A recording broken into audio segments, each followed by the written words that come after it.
আপনি কি কখনো এমন অবস্থায় পড়েছেন সব দরজা বন্ধ, কাউকে বলার নেই, মনের ভেতর শুধু চাপ আর কান্না?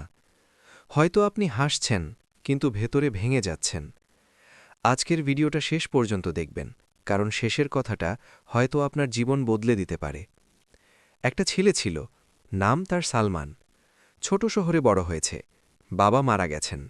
মা আর দুই বোনের দায়িত্ব তার কাঁধে। চাকরি নেই, ঋণ আছে, সমাজের কথা আছে। প্রতিদিন সালমান ভাবত, হে আল্লাহ, আমি কি করব? একদিন সন্ধ্যায় সে রাস্তায় বসেছিল। চারদিকে মানুষ, কিন্তু সে একা। মনে হচ্ছিল কেউ নেই তার। হঠাৎ আজানের শব্দ ভেসে এল।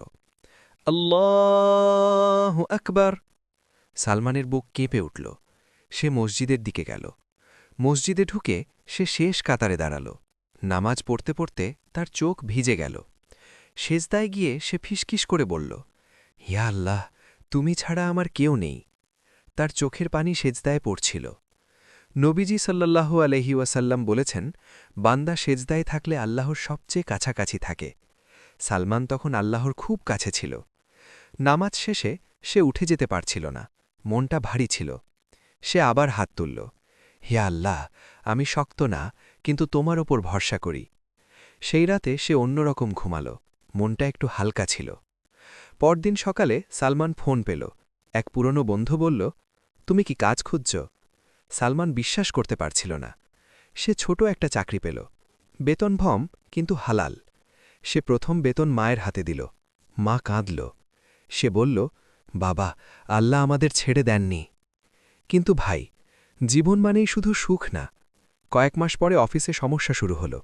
এক সহকর্মী সালমানকে হিংসা করত, বসের কাছে মিথ্যা কথা বলত। একদিন বস ডেকে বলল, তোমার বিরুদ্ধে অভিযোগ এসেছে। সালমানের বুক কাঁপতে লাগল। সে ভাবল, আল্লাহ, আবার কি সব শেষ? সেই রাতে সালমান নামাজে দাঁড়াল। সে বলল, হিয়া আল্লাহ, তুমি আমাকে দিয়েছ, তুমিই রক্ষা করো। নবীজি সাল্লাল্লাহু আলাইহি ওয়াসাল্লাম বলেছেন, যে আল্লাহর উপর ভরসা করে, আল্লাহ তার জন্য যথেষ্ট। সালমান সেই কথা মনে করল। পরদিন অফিসে ক্যামেরা চেক করা হল। সব সত্য বের হয়ে গেল। যে লোক বদনাম করেছিল সে নিজেই ধরা পড়ল। বস সালমানকে বলল, তুমি সৎ মানুষ। সালমানের চোখে পানি চলে এলো। সে বুঝল, আল্লাহ শুধু দেন না, আল্লাহ রক্ষা করেন। সময়ের সাথে সালমান ভালো করতে লাগল, কিন্তু তখন নতুন পরীক্ষা এলো। কিছু মানুষ তাকে বলল, হারাম পথে গেলে বেশি টাকা পাবে। সালমান চুপ হয়ে গেল। তার মনে পড়ল সেই সেজদা।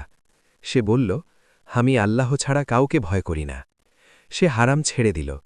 নবীজি সাল্লাল্লাহু আলাইহি ওয়াসাল্লাম বলেছেন, যে আল্লাহর জন্য কিছু ছেড়ে দেয়, আল্লাহ তাকে তার চেয়ে ভালো দেন।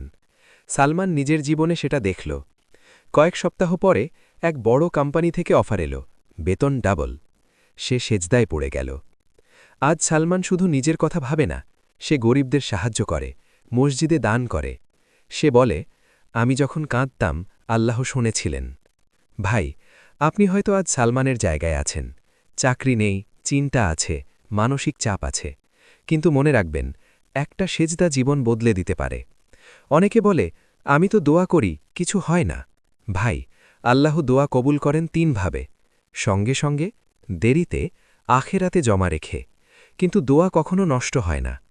কোরআনে আল্লাহ বলেন, নিশ্চয়ই কষ্টের সাথে স্বস্তি আছে, মানে কষ্টের ভেতরেই লুকানো আছে সমাধান। আপনি যখন কাঁদেন, আল্লাহ দেখেন। আপনি যখন চুপ করে সহ্য করেন, আল্লাহ জানেন। এক ফোঁটা অশ্রুও বৃথা যায় না। আজ রাতে এক কাজ করবেন, সেজদায় গিয়ে বলবেন, হাসবি আল্লাহু লা ইলাহা ইল্লা হুয়া আলাইহি তাওয়াক্কালতু। অর্থ, আল্লাহই আমার জন্য যথেষ্ট।